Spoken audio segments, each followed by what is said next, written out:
Dear students, మనము ఈరోజు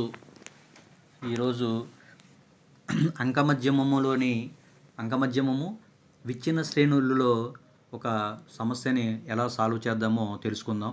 already మీకు ముందు వీడియోలో అంకమధ్యమము విచ్ఛిన్న శ్రేణులలో లెక్కను ఎలా సాల్వ్ చేయాలో మీకు వీడియోలో చూపడం అనేది జరిగింది. ఇప్పుడు మరొక లెక్కని అంకమధ్యమము విచ్ఛిన్న శ్రేణులలో మరొక లెక్కని మీకు ఎలా సాధన చేయాలో నేను తెలియజేస్తాను. ఇచ్చినటువంటి లెక్క ఏమి ఇచ్చాడంటే మనకి చూడండి, వేతనాలు కార్మికుల సంఖ్య ఇచ్చాడు. వేతనాలు 100, 120, 140, 160, 180, 200 ఇవ్వడం జరిగింది. తర్వాత కార్మికుల సంఖ్య 4, 8, 12, 7, 6, 3 ఇవ్వడం జరిగింది. అంటే దీని అర్థం ఏంటంటే వేతనాలు 100 రూపాయలు పొందేవారు వేతనాలు 100 రూపాయలు పొందేవారు 4 కార్మికులని, 120 రూపాయలు పొందేవారు 8 మంది కార్మికులని, 140 రూపాయలు పొందేవారు 12 మంది కార్మికులని, 160 రూపాయలు పొందేవారు 7 కార్మికులు ఉన్నారని, 180 రూపాయలు పొందేవారు 6 కార్మికులు ఉన్నారని, 200 రూపాయలు పొందేవారు 3 కార్మికులు ఉన్నారని చెప్పి మనకి అర్థం చేసుకోవాలి. ఇప్పుడు దీనికి మనం అంకమధ్యమాన్ని ఎలా లెక్కించాలి అనేది ఇప్పుడు చూద్దాం. ఈ ప్రత్యక్ష పద్ధతిలోనూ ఈ పరోక్ష పద్ధతిలో కూడా మనం ఈ లెక్కకి అంకమధ్యమాన్ని లెక్కించవచ్చు. ఇచ్చిన లెక్క ఏంటంటే మనకి అంకమధ్యం ఇచ్చాడు. ఏ శ్రేణులు ఇచ్చాడు? విచ్ఛిన్న శ్రేణులు ఇచ్చాడు. ఇట్లా దీన్ని ఎలా గుర్తుపెడతామంటే మనకి విచ్ఛిన్న శ్రేణులలో పరిమాణము ఉంటుంది, పౌనఃపున్యము ఫ్రీక్వెన్సీ కూడా ఉంటుంది. కానీ ఈ పరిమాణము అనేది తరగతి అంతరాలుగా విభజింపబడి ఉండదు. ఏంటిది? విచ్ఛిన్న శ్రేణులలో పరిమాణము ఉంటుంది, పౌనఃపున్యము ఉంటుంది. కానీ ఈ పరిమాణం అనేది తరగతి అంతరాలుగా విభజింపబడి ఉండదు. అట్లాగా మనం గుర్తుపెట్టుకున్నట్లయితే మనకి ఇచ్చినటువంటి లెక్క వ్యక్తిగత శ్రేణుల్లో ఉందా, విచ్ఛిన్న శ్రేణుల్లో ఉందా, అవిచ్ఛిన్న శ్రేణుల్లో ఉందా ముందు మనం ఐడెంటిఫై చేయాలి. ఐడెంటిఫై చేసిన తర్వాత దానికి అనుగుణంగా మనం లెక్కల ఫార్ములాస్ని ప్రయోగించాల్సినటువంటి ఆవశ్యకత అనేది ఉంది. అందుచేత మనకి ఇచ్చినటువంటి లెక్క ఇక్కడ ఏంటంటే విచ్ఛిన్న శ్రేణులు ఇచ్చాడు. ఈ విచ్ఛిన్న శ్రేణులలో మన అంకమధ్యమాన్ని మనం మళ్ళీ 2 రకాలుగా లెక్కించవచ్చు. విచ్ఛిన్న శ్రేణులలో అంకమధ్యమాన్ని మనం 2 రకాలుగా లెక్కించవచ్చు. అవి ఏంటంటే 1 ప్రత్యక్ష పద్ధతి, 2 పరోక్ష పద్ధతి. 1 ప్రత్యక్ష పద్ధతి, 2 పరోక్ష పద్ధతి. ఈ ప్రత్యక్ష పద్ధతిలో ఆల్రెడీ మీకు ఇంతకుముందు వీడియోలో ఎక్స్ప్లెయిన్ చేశాను. ప్రత్యక్ష పద్ధతుల్లో అంకమధ్యమాన్ని కనుక్కోవడానికి విచ్ఛిన్న శ్రేణులలో ఫార్ములా ఏంటో అనుకున్నామంటే x bar is equal to sigma FX by n. అని చెప్పి తెలుసుకున్నాం. అదేవిధంగా పరోక్ష పద్ధతిలో లేదా దగ్గర పద్ధతిలో అంకమధ్యమాన్ని లెక్కించడానికి ఫార్ములా ఏమని తెలుసుకున్నామంటే x bar is equal to a plus sigma f d x by n. x bar is equal to a plus sigma f d x by n అనే ఫార్ములాని ఉపయోగించడం ద్వారా ఏ విధంగా లెక్కని సాధన చేయాలో మనం ఆల్రెడీ ఇంతకు ముందు వీడియోలో తెలుసుకోవడం అనేది జరిగింది. దానికి కొనసాగింపుగా మరొక లెక్కని ఈ వీడియోలో మీకు చూపడం అనేది జరుగుతుంది. ఇందులో మొదటిది చూడండి, ప్రత్యక్ష పద్ధతిలో మనం ఏం చేస్తామంటే ఇచ్చినటువంటి లెక్క ఇచ్చాడు, వేతనాలు, కార్మికుల సంఖ్య. ఈ వేతనాలని మనం ఏమనుకుంటామంటే మ్యాగ్నిట్యూడ్, పరిమాణం, దాన్ని ఏమనుకుంటామంటే ఎక్స్ అనుకుంటాం. కార్మికుల సంఖ్య దాన్ని ఏమనుకుంటామంటే ఎఫ్ అనుకుంటాం. మొదట వేతనాలు, కార్మికుల సంఖ్య 2 కాలమ్స్లో నోట్ చేసుకోవాలి మనం. వేతనాలు 100, 120, 140, 160, 180, 200. కార్మికుల సంఖ్య ఫ్రీక్వెన్సీ ఎఫ్ 4, 8, 12, 7, 6, 3. ఈ కార్మికుల సంఖ్య మొత్తాన్ని టోటల్ చేస్తే మనకి ఎంత వస్తుందంటే 40 రావడం అనేది జరిగింది. ఇప్పుడు ప్రత్యక్ష పద్ధతిలో మన అంకమధ్యమాన్ని లెక్కించాలంటే ఒకసారి మనం ఫార్ములాను గుర్తు చేసుకోవాలి. x bar is equal to sigma FX by N. F into X లేదా ఎఫ్ ఆఫ్ ఎక్స్ లేదా ఎఫ్ఎక్స్ బై ఎన్. ఎఫ్ఎక్స్ అంటే ఎఫ్ ఇంటూ ఎక్స్ అనే అర్థం. అంటే ఇక్కడ మనం 3వ కాలంలో ఎఫ్ఎక్స్ అని నోట్ చేసుకోవాలి. ఈ ఎఫ్ఎక్స్ అనేది ఎలా వస్తుంది అంటే కార్మికుల సంఖ్యను వేతనాలతో మల్టిప్లై చేయాలి. కార్మికుల సంఖ్యను ఫ్రీక్వెన్సీని వేతనాలతో మల్టిప్లై చేసినట్లయితే మనకి ఎఫ్ఎక్స్లో ఉండేటువంటి అంశాలు అనేవి రావడం జరుగుతుంది. దట్ ఈజ్ ఈక్వల్ ఎట్లా వస్తుందంటే 4 into 100 400, 8 into 120 960, 12 into 140 1680, 7 into 160 1120, 6 into 180 1080, 3 into 200 600, 3 into 200 600. అది మనకి ఎఫ్ఎక్స్ వచ్చినాయి. తర్వాత ఏం చేయాలంటే ఈ 3వ కాలంలో ఉండేటువంటి ఎఫ్ఎక్స్ మొత్తాన్ని టోటల్ చేయాలి. టోటల్ చేస్తే మనకి ఎంత వస్తుందంటే 5840 వచ్చింది. ఎఫెక్స్ మొత్తాన్ని మనం టోటల్ చేస్తే మనకి ఎంత వచ్చింది? 5,840 వచ్చింది.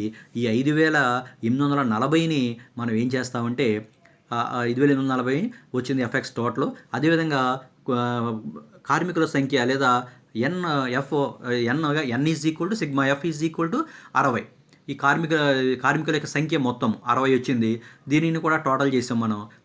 కార్మికుల సంఖ్య 40 వచ్చింది. ఈ 40ని మనం ఏం చేయాలంటే రెండింటిని ఎఫ్ఎక్స్ని కార్మికుల సంఖ్యని ఫార్ములాలో మనం ప్రతిక్షేపించినట్లయితే మనకి ఆన్సర్ అనేది రావడం జరుగుతుంది. X bar is equal to sigma FX by n అనుకున్నాం. Therefore x bar is equal to sigma f x అంటే ఈ మూడో కాలం యొక్క టోటల్ 5,840 డివైడెడ్ బై పౌనఃపున్యాల మొత్తము ఎన్ ఈజ్ ఈక్వల్ టు 40. ఇది మనం డివైడ్ చేసినట్లయితే ఎంత వస్తుందంటే X bar is equal to 146 అనేది రావడం జరుగుతుంది. X bar is equal to 146 అనేది రావడం జరుగుతుంది. అది ప్రత్యక్ష పద్ధతిలో అంకమధ్యమాన్ని మనం లెక్కిస్తాం. ఇందుకోసం మనం ఏం చేయాలి?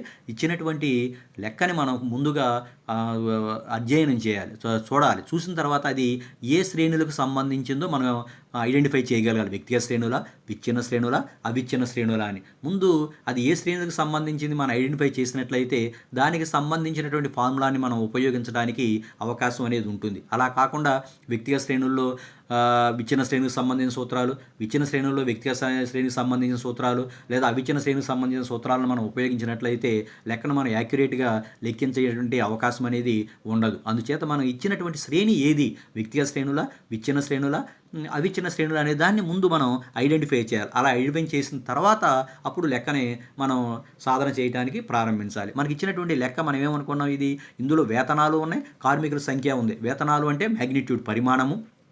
కార్మికుల సంఖ్య అది ఫ్రీక్వెన్సీ. కార్మికుల సంఖ్య అంటే ఫ్రీక్వెన్సీ. ఈ రెండు ఉన్నాయి. ఫ్రీక్వెన్సీ ఉంది, తర్వాత పరిమాణము ఉంది. కానీ ఈ పరిమాణం అనేది తరగతి అంతరాలుగా విభజింపబడకుండా ఉన్నట్లయితే దాన్ని ఏమని పిలుస్తామంటే విచ్ఛిన్న శ్రేణులు అంటాం. ఈ విచ్ఛిన్న శ్రేణుల్లో మనం ప్రత్యక్ష పద్ధతిలోను పరోక్ష పద్ధతిలో కూడా అంకమధ్యమాన్ని లెక్కించడానికి సూత్రాల గురించి ఇంతకుముందు వీడియోలో తెలుసుకున్నాం. ప్రత్యక్ష పద్ధతిలో అయితే x bar is equal to sigma FX by n అని, పరోక్ష పద్ధతిలో అయితే x bar is equal to a plus sigma f d x by n, అనే విషయాన్ని మనం ఇంతకుముందు తెలుసుకున్నాం. మొదటిది ప్రత్యక్ష పద్ధతిలో చూడండి. ప్రత్యక్ష పద్ధతిలో చేసేటప్పుడు మనం ఇచ్చినటువంటి లెక్కని వేతనాలు, తర్వాత కార్మికుల సంఖ్య రెండు కాలమ్స్, ఆ రెండు అంశాలని రెండు కాలమ్స్గా తీసుకోండి. తర్వాత మూడో కాలం ఏంటంటే ఎఫ్ ఇంటూ ఎక్స్ లేదా ఎఫ్ ఆఫ్ ఎక్స్. దీన్ని అంటే మూడో కాలం ఎలా వస్తుందంటే పౌనఃపున్యాన్ని మన కార్మిక వేతనాల పౌనఃపున్యం అంటే కార్మికుల సంఖ్యని మనం మ్యాగ్నిట్యూడ్, పరిమాణం, దట్ మీన్స్ వేతనాల చేత మల్టిప్లై చేసినట్లయితే మూడో కాలంలో ఉండేటువంటి అంశాలు అనేవి రావడం జరుగుతుంది. చూడండి, 4 × 100 400, 8 × 120 960, 12 × 140 1680, 7 × 160 1120, 6 × 180 1080, తర్వాత 3 × 200 600, 3 × 200 600. ఇది ఇట్లా వచ్చిన తర్వాత కార్మికుల సంఖ్యని టోటల్ చేయాలి, అదేవిధంగా ఎఫ్ఎక్స్ని టోటల్ చేయాలి. అలా టోటల్ చేస్తే కార్మికుల సంఖ్య మనకి ఎంత వచ్చిందంటే 40 వచ్చింది. ఎఫ్ఎక్స్ యొక్క టోటల్ ఎంత వచ్చిందంటే 5,840. అది ఎఫ్ఎక్స్ అంటే సిగ్మా ఎఫ్ఎక్స్ యొక్క టోటల్. ఎన్ యొక్క టోటల్ ఏమో 40 వచ్చింది. దీనిని మనం ఫార్ములాలో రిప్రజెంట్ చేస్తే x bar is equal to sigma FX by n, 5,840/40 వేస్తే మనకి ఎక్స్ బార్ ఎంత వచ్చిందంటే 146 వచ్చింది. ఇందులో ప్రత్యక్ష పద్ధతిలో వచ్చింది 146 అనేది.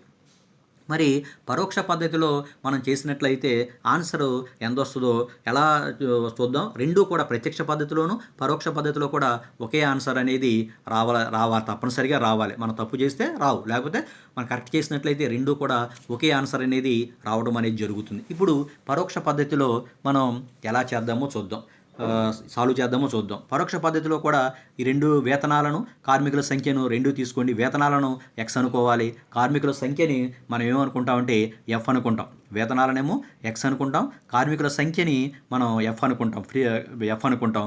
ఇప్పుడు ఈ వేతనాల నుంచి అంటే మ్యాగ్నిట్యూడ్, పరిమాణం నుంచి మనం ఏం చేయాలంటే ఏదో ఒక ఊహించిన సగటుగా తీసుకోవాలి. ఎప్పుడు కూడా గుర్తుపెట్టుకోండి, ఈ ఊహించిన సగటుని ఎల్లప్పుడూ కూడా దేని నుంచి తీసుకోవాలి అంటే పరిమాణం నుంచి మాత్రమే తీసుకోవాలి. కానీ ఎట్టి పరిస్థితులలో పౌనఃపున్యం నుంచి తీసుకోకూడదు.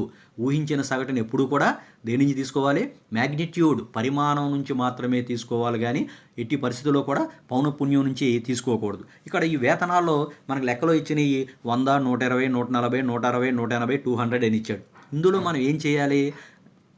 దేన్నైనా సరే మనం ఏగా తీసుకోవచ్చు. ముందు మనం ఏం చేద్దామంటే ఊహించిన సగటుగా తక్కువ విలువ 100 ఉంది, దాన్ని తీసుకుని సాల్వ్ చేద్దాం. రెండోసారి అత్యధిక విలువను తీసుకుని సాల్వ్ చేద్దాం. మూడోసారి అత్యధిక మరియు అత్యల్ప విలువలు కాకుండా ఇతర విలువలను దేన్నైనా తీసుకుని మనం లెక్కని సాల్వ్ చేయడానికి ప్రయత్నం చేద్దాం ఫ్రెండ్స్. ఇప్పుడు ఫస్ట్ ఇక్కడ నేను దేన్ని తీసుకుంటున్నానంటే 100ని ఊహించిన సగటు 100గా తీసుకుంటున్నాను. ఇప్పుడు మూడో కాలం మనకి వేతనాలు ఫస్ట్ కాలం లెక్కలో ఇచ్చాడు, కార్మికుల సంఖ్య కూడా లెక్కలో ఇచ్చాడు. మూడో కాలంలో మనం ఏం కట్టాలి అంటే డిఎక్స్ కట్టాలి. D X means deviations from X. X నుంచి విచలనాలు అని అర్థం. ఎక్స్ నుంచి తీసిన విచలనాలు. దానికి ఫార్ములా ఏంటంటే X minus A. Dx is equal to X minus A. A is equal to మనం ఎంత తీసుకున్నాం? 100 తీసుకున్నాం. దాన్ని అక్కడ నోట్ చేయడం అనేది జరిగింది. దానిని అక్కడ నోట్ చేయడం అనేది ఇక్కడ నోట్ చేయడం అనేది జరిగింది. ఇప్పుడు ఎక్స్ అంటే 100. ఎక్స్ అంటే మ్యాగ్నిట్యూడ్ పరిమాణం. దీని నుంచి ప్రతి అంశము నుంచి ఊహించిన సగటును మనం తీసేయాలి. 100 minus 100 0, 120 minus 100 20, 140 minus 100 40, 160 minus 100 60, 180 minus 100 80, 200 minus 100 100.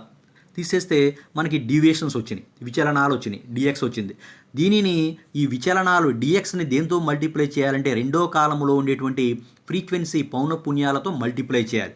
Multiply చేస్తే మనకి ఏమొస్తుందంటే FDX వస్తుంది. F ఇంటూ డిఎక్స్, పౌనఃపున్యము ఇంటూ విచలనాలు మనం మల్టిప్లై చేయాలి. ఇప్పుడు 4 into 0 4, 8 into 20 160, 12 into 40 480, 7 into 60 420, 6 into 80 480, 3 into 100 300. ఇక్కడ FDX సంబంధించిన అంశాలు వచ్చినాయి. వీటన్నిటిని మనం టోటల్ చేయాలి. 4వ కాలంలో ఉండేటువంటి FDX అంశాలన్నింటినీ కూడా మనం టోటల్ చేసినట్లయితే 1840 అనేది రావడం జరుగుతుంది. అదేవిధంగా పౌనఃపున్యాన్ని మనం ఆల్రెడీ ప్రత్యక్ష పద్ధతిలోనే టోటల్ చేసాం 40. ఇప్పుడు ఈ మనకి కార్మికుల సంఖ్య ఉంది, N అనేది ఉంది, FDX అనేది టోటల్ కూడా 1840 ఉంది. దీనిని మనం ఫార్ములాలో రిప్రజెంట్ చేయాలి. X bar is equal to a plus sigma FDX by n. A x bar is equal to a అంటే ఊహించిన సగటు. మనం ఏం తీసుకున్నాం? 100 తీసుకున్నాం. 100 plus sigma FDX 1840 by n అంటేనేమో 40. ఎన్ అంటేనేమో number of frequency, total number of frequency 40. ఈ 1840ని మనం 40 చేత డివైడ్ చేసినట్లయితే 46 వస్తుంది. Therefore x bar is equal to 100 plus 46. Therefore 2 కూడితే X bar is equal to 146. మనకి ఆల్రెడీ ప్రత్యక్ష పద్ధతిలో అదే వచ్చింది. ప్రత్యక్ష పద్ధతిలో మనకి ప్రత్యక్ష పద్ధతిలో వచ్చింది. ఇక్కడ పరోక్ష పద్ధతిలో కూడా ఒకటే రావడం అనేది జరిగింది.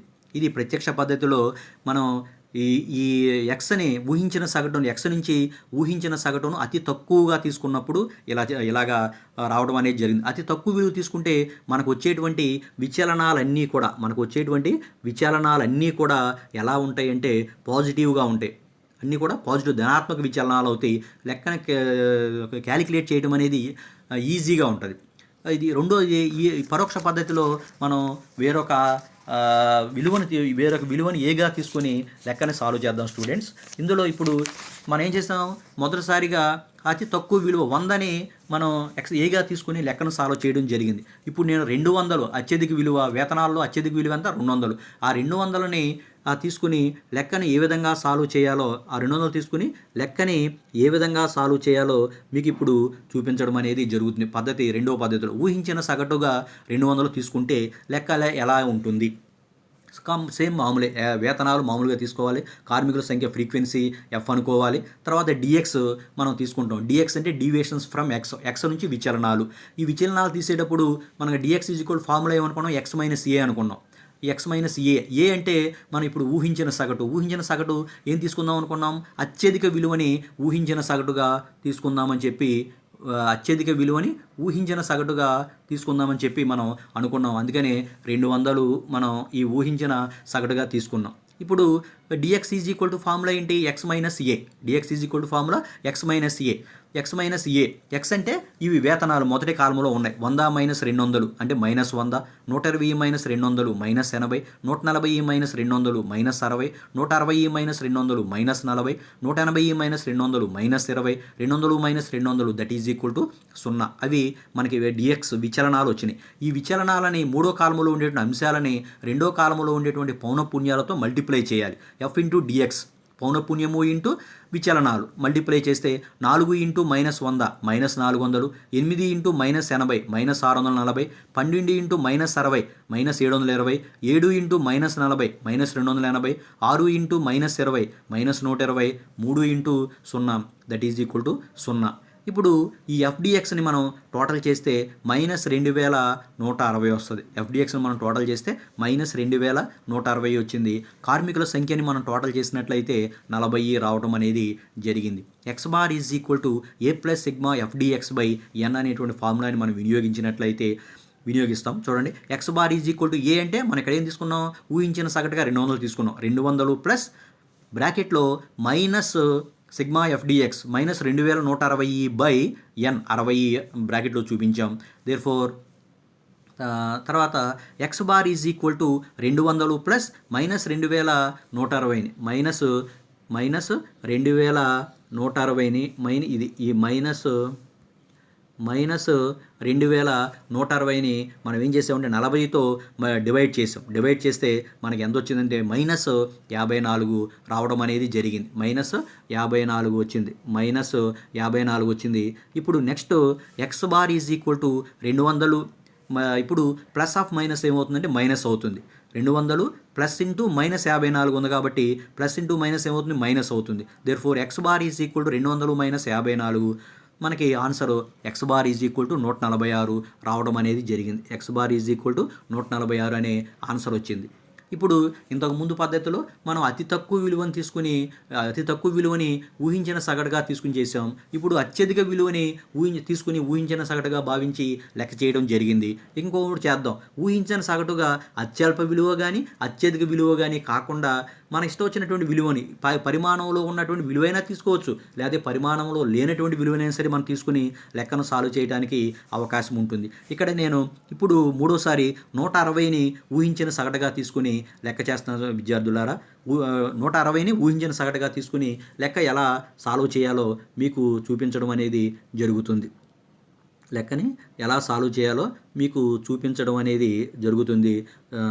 కొంచెం అబ్జర్వ్ చేయండి.